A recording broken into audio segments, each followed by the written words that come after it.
Naitwa Thomas Kigia Ngugi.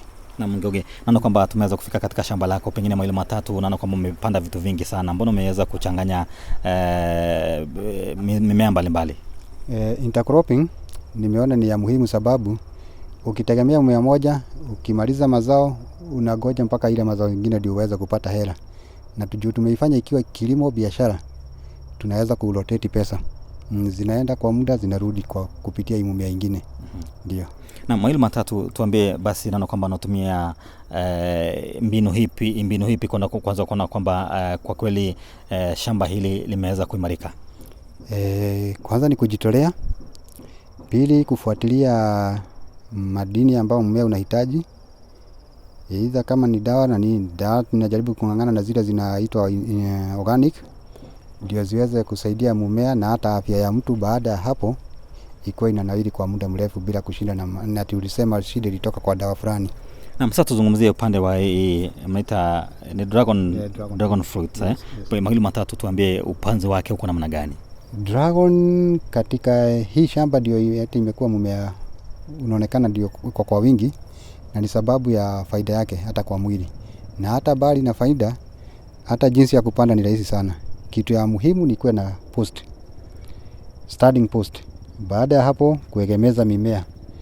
Kutoka hapo ni kuendelea ukipuruni vile inavyokuwa na kusaidia na taya ya kuwekeza pale, kutunza na mbolea, maji na pruning. Na pengine tuangalie katika, naona kwamba ameweza kuweka post ya kutumia simiti. Pengine ni kwa nini?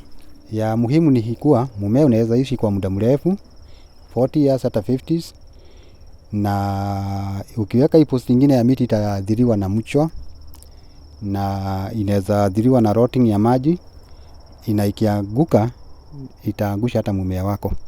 Kwa hivyo hii ya concrete post inaweza kustahimili mchwa na inaweza kustahimili lot. Kwa hivyo itafanya mti wako kuishi kwa muda mrefu bila kuanguka. Na hebu tuambie sasa, upanzi wa dragon fruit pengine unaanza vipi? Unaanzia kwa nasari ama unafanya vipi? Yes, tunaanzia kwa nasari. Tunakuza hizi cuttings ambazo zimekomaa, tunaziotesha, zinatoa mizizi. Baada kama ya miezi 3 tunatransfer kwa shamba sasa kwa kupitia sasa hii post. Na kutoka hapo inachukua kwa mwaka moja kwa shamba inaanza kuwa inaleta matunda kwanza kupitia hii eneo la Ukambani. Ndio. Na pengine sasa ikishafanya hivi pengine inachukua muda upi kwanza kuzeeka, kwa sababu najua kila mmea una lifespan yake na hii tukichunguza tumeona hata inaweza fikisha hata 50 years hata zaidi kulingana na maintenance yako. Na ni maintenance ni feeding na kusaidia kupandwa pruning. Ndio. Na pengine kwa eka kwa eka mnaweza vuna matunda mangapi ama tani kwa mfano? Nini hapo dragon ni fani si sawa kama hii matunda mengine unasema kama maembe inatoa season moja kwa mwaka. Dragon iko na muda mrefu wa kutoa. Kwanza inaanza mwezi wa 11 na baada ya kutoa buds hadi kuvuna tunda inachukua siku 52 ama 53 kulingana na eneo. Na ikianza kuzaa mwezi wa 11 tunaenda nao mpaka mwezi wa 7. Tukihesabia hapo hata tunakuanga tumevuna zaidi ya mara 10. Yes. Lakini inatoa viwango tofauti za kuvuna. Ikianza inaanza na matunda kidogo kwa shamba yote. Kuna wakati hata unaweza kuta kama kuna wakati tulivuna hapa tani 2, kuna wakati utakuta tumevuna na tani kilo 200, kilo 400. Iwe inaenda hivyo. Na pengine basi soko kabla ya soko pengine tumeona utatu magonjwa ambayo yanaathiri mmea wa dragon fruit. Upande wa magonjwa sijaona ikisumbuka sana, sababu na wakati kama wakati wa mvua utapata labda kuna insect tutaidhuru, lakini wakati mwingine wa jua, isipokuwa kama hii sunburn unayoona, magonjwa mengine ni ngumu sana kuiona. Na hii hali ya mvua ikirudi, hii yote inajitibu bila kushida ukipiga dawa yote. Yes. Mwisho kabisa, the last one. Soko. Soko zenu mnapeleka Kenya ama pengine mnapeleka ughaibuni vipi?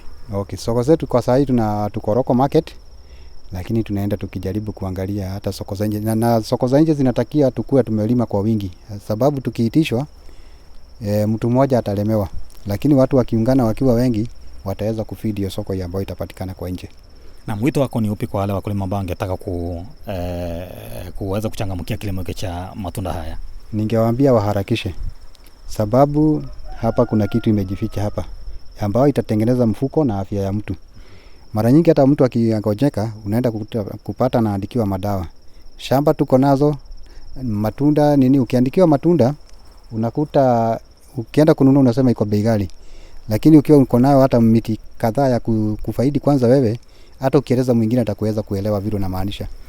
Muhimu. Ni ngapi moja? Pesa ngapi moja?